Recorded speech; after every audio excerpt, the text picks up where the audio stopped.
One of the reasons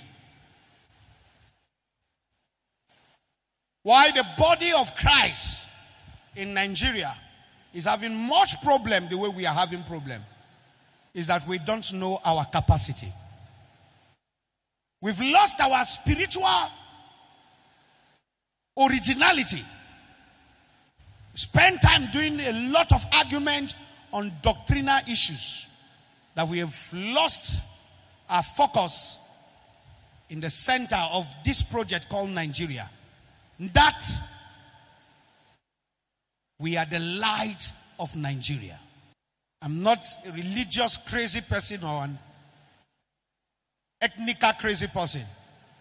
But if we were to do any kind of census of election and say we want the Christian to determine who will be a president in this country, we have the capacity to determine it.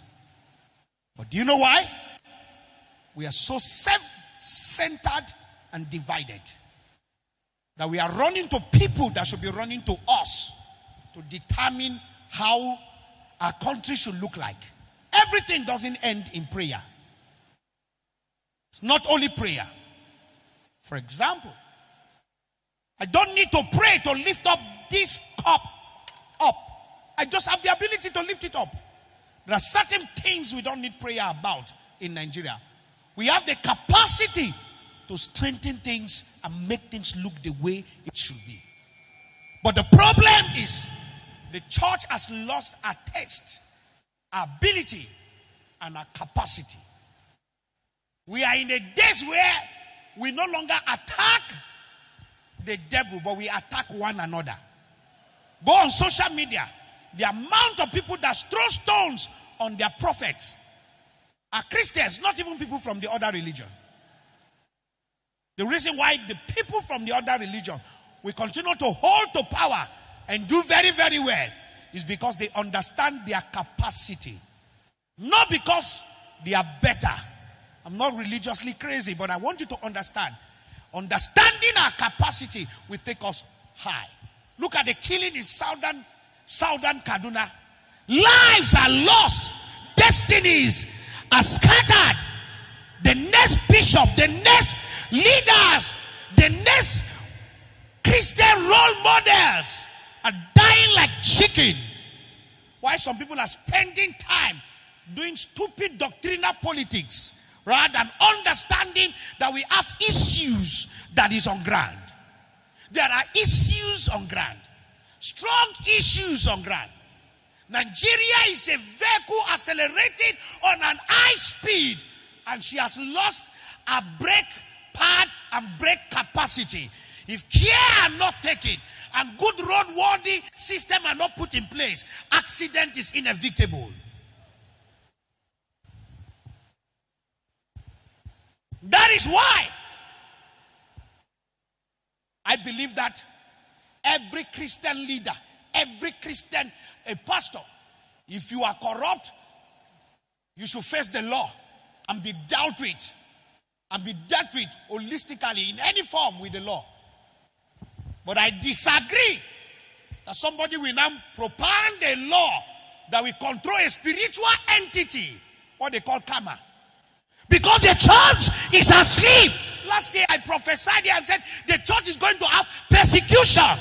The church is asleep. Do you know what it took some of us to labor to grow a church to this level? Somebody said you will not come and appoint a trustee over a church. You don't even know how the church came about. If the pastor is corrupt, deal with his corruption, let him face the law and go to jail. But appointing a trustee, no. Some of us are ready to die before you do that to us.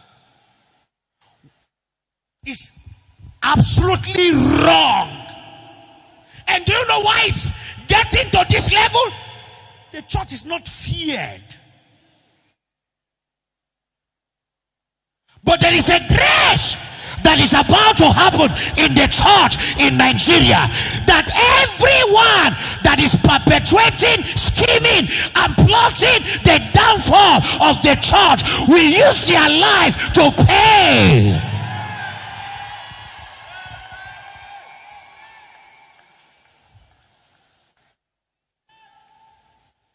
How do you make a law for a church who has labored?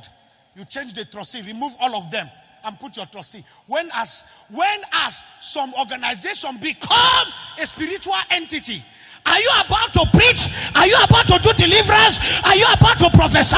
Are you about to teach the word? What capacity will you control the church? Make laws that prevent men of God from being corrupt. And if they are corrupt, send them to jail. But taking over the spiritual entity of a church is a coup against the church. These are the things that young generation should spend time praying. What they do? That man of God is fake. That man of God is fake. How many native doctor have you pointed out that is stupid and wrong? That's the problem. Thank God for this federal government of Nigeria and what they are doing. But I must say this. Their energy must be spent on the right thing. Those criminals who have looted our money and sent our children to live in penury, they should be sent to jail. Those governors who have embezzled money beyond what they should be sent to jail if caught and proven by a law court of competence that they are criminals. They should be sent to jail. It's only in my country that the people fighting corruption are even corrupt. They should be proven and be sent. The energy should be put on the right side. Money that was spent on COVID-19. How many people got it? Those who are in charge should be sent to jail. Leave the church alone. We are not government. But if a pastor is looting with the government, send him to jail. But until the church is a lost place of priority in the fight of corruption or against corruption, the government should intensify effort to capture those ones. Look at the money for COVID-19. How many people got relief materials? What is happening to that? These are the people we should use as scapegoats. I'm not saying don't fight the church. Don't look into the church. Look into the church, but taking over the government. If they appoint you, when I'm not corrupt, to come and take over the trustees of the church, you come and sit down. 7 days if you go remain for that seat. 7 days, except God has not put an oil on my head. You can't plan a coup against the church.